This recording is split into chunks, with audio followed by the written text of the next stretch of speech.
I&M Bank, tuko upande wako. Karibu sana mfuatiliaji wa Concept TV, na leo tunatupa macho yetu huko nchini Nigeria kuangazia umoja ambao umeanzishwa hivi karibuni. Umoja huo umezua gumzo sana mitandaoni, watu wanatoa maoni mseto, wanajiuliza ni nini hiki, lakini ndio hivyo, wanaume wa nchini Nigeria wameamua kuibua na kueleza hisia zao. Na hiki tunachokiangalia leo ni Stingy Men Association of Nigeria, yani SMAN. Huu ni umoja wa wanaume bahili ama wachoyo dhidi ya kuwahonga wanawake pesa au vitu vya thamani. Kwa mujibu wa gazeti la Zambian Observer, linaeleza kuwa Stingy Men Association au umoja wa wanaume bahili ulianzia nchini Zambia ikiwa ni kama kibwagizo katika mitandao tofauti ya kijamii. Na hii ni kutokana na wanaume wa Zambia kuhamasishana kutowahonga wapenzi wao kiasi cha fedha kuanzia kwacha 5 fedha ambayo ni ya nchini humo, na badala yake watumie fedha hizo kuwekeza katika miradi tofauti. Kwa hiyo unaweza kuona hiki kitu kimeanzia wapi na kimetokea wapi. Lakini kwa hivi karibuni kupitia mitandao ya kijamii, umoja huu unazidi kujizolea umaarufu na uungwaji mkono miongoni mwa wanaume wenye majina makubwa katika tasnia za muziki, uchekeshaji na filamu. Na kwa wale ambao wana ushawishi wala majina makubwa, lakini wanaume wanazidi kuvutika kujiunga na kampeni ya mtandaoni inayoendeshwa na chama hicho.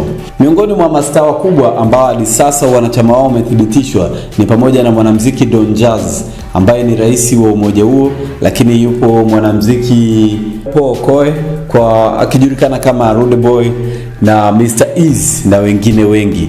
Kwa mujibu wa Don Jazzy, yeye alisema kuwa kwa mwanaume yeyote anayejiunga na chama hicho hapaswi kutoa hela kwa mwanamke wake hata kama ni ndogo kiasi gani.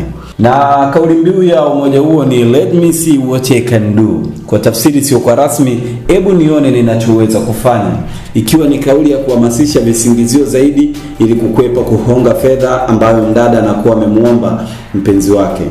Kauli zingine ambazo zimetajwa kama kusaidia katika visingizio ni pamoja na I wish you had told me earlier, na kwa Kiswahili wakimaanisha kuwa ninatamani ungenieleza mapema. Kwa hiyo unaweza kuona mdada anaomba pesa, lakini kuna namna ya kuweka visingizio. Na kauli nyingine ya kutoa visingizio ambayo wameiweka katika taratibu zao ni pamoja na I'm expecting some money next week. Kwa Kiswahili ni natarajia au nasikilizia hela au mchongo fulani hivi wiki ijayo. Kama unavyoelewa, ukimwomba mtu pesa afa kaanza kukwambia kuna mchongo na usikilizia, pengine anakuruka ama kweli anasikilizia mchongo. Kwa hiyo hii ni sehemu tu ya kuonesha kila ambacho wanaume ambao watajiunga na umoja huo watakuwa wakiwaambia wadada wao. Sentence nyingine ambayo itatumika kama kisingizio itakuwa let me call you back, yani nitakupigia muda si mrefu. Kama unavyojua mtu akikwambia hivyo huenda inaashiria yuko busy ama anakukwepa. Na sentence ya mwisho katika hizi walizoziainisha hapa ni I will let you know, yani nitakujulisha. Wengi wenu mtakuwa mnafahamu hii sentence inakuwa inamaanisha nini.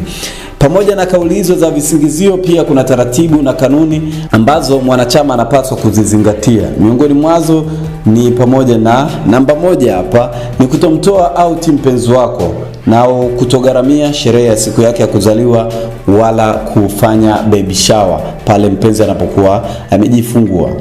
Kanuni yao ya pili, mdada akikutumia ujumbe wa mahaba, jibu siku ya pili yake. Kwa hiyo mdada mfano akituma ujumbe labda saa 6 adhuhuri, lakini anakuja kujibiwa kesho majira kama hayo. Kwa unaweza kaona ambavyo kuna utaratibu wa tofauti. Na utaratibu wa 3 wameandika akituma ujumbe wa kuomba pesa una block na kufuta namba yake. Na utaratibu wa 4, usimtumie hela ya nauli wala vocha kwani wewe sio baba yake. Lakini katika kipengele cha 5, mwanaume atapaswa kuigiza kama kapigiwa simu ya kuhitajika mahala fulani kwa haraka sana pale anapokuwa ametoka out na mwenza wake. Kwa hiyo unaweza kuona utaratibu, lakini utaratibu wa mwisho yani wa 6, wala mwanaume asisumbuke kutafuta usafiri wa gharama ama watembee au binti apandishwe daradara. Kwa hiyo unaona mkitoka out usianze kwa Uber sui nini, no, anapandishwa daladala ama anatembea. Unaweza kaona usafiri walionao wa SMAN umoja huu wa wanaume mabahili huko nchini Nigeria. Lakini kando na taratibu hizo, pia kuna utaratibu wa kujiunga, ambapo pamoja na mambo mengine, anayeomba wanachama atalazimika kujaza fomu pamoja na kula kiapo cha utiifu ili kuwa mwanachama. Na mpaka sasa chama hiki cha Asman kimeibua maoni na mitazamo tofauti juu ya misimamo yao kwa wanawake, pamoja na mustakabali wa mahusiano. Watu watajadili sasa itakuwaje, watu watapendana vipi, na tumekuwa tukiamini kwamba mwanamke anapaswa kujaliwa, kuoneshwa mapenzi na kufanyaje, kuhudumiwa. Lakini hawa wanakuja na namna tofauti ya kutizama swala la mwanaume kutoa fedha zake ama kumhudumia mpenzi wake. Lakini pia kuna swala pale linaangaliwa, swala la ustawi wa mahusiano. Kitu kinaangaliwa hapa, lakini na athari gani ambazo zitajitokeza kutokana na vuguvugu hilo kwa ujumla. Endapo msimamo huu ama chama hiki kitazidi kuenea katika maeneo tofauti barani Afrika, je, unadhani utakuwa katika nafasi gani ya kujiunga ama ya kukaa pembeni? Na je, unadhani mpenzi ambaye upo naye ataweza kuvumilia hayo yote na kukubaliana na msimamo ama itikadi na falsafa hizo utakazokuwa umezisimamia?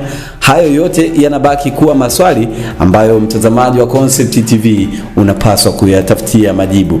Hicho ndicho kinachoendelea huko nchini Nigeria, japo mpaka sasa tumeona vyama hivi vinazidi kusogea katika nchi za jirani, na pengine tusije kushangaa tunaona pia yanatokea hapa nchini kwetu. Msimuliaji wako mwanzo hadi tamati, mimi ni David wa Karungi. Endelea kufuatilia Concept kwa habari kemkem. Hello Rafiki Chat Banking, nini nomba uniambie? Ni huduma za benki kupitia WhatsApp, rahisi salama kwa saa 24. Mbona hii ni WhatsApp unanichanganya, nashindwa kuelewa. I&M Bank kidijitali, una benki kwa WhatsApp. Kufanya miamala inawezekana, kulipa bili inawezekana, kutuma pesa inawezekana, kuangalia salio inawezekana. Rafiki Chat Banking Kutoka I&M Bank, Rafiki Chat Banking kutoka I&M Bank. I&M Bank inakuletea Rafiki Chat Banking. Ukiwa na akaunti ya I&M Bank, sasa unaweza kufanya miamala ya kibenki I&M Bank kwenda I&M Bank na I&M Bank kwenda benki nyingine kwa njia ya WhatsApp. Kujiunga, save number 0755674696 ya Rafiki Chat Banking. Ni rahisi na salama. I&M Bank, tuko upande wako.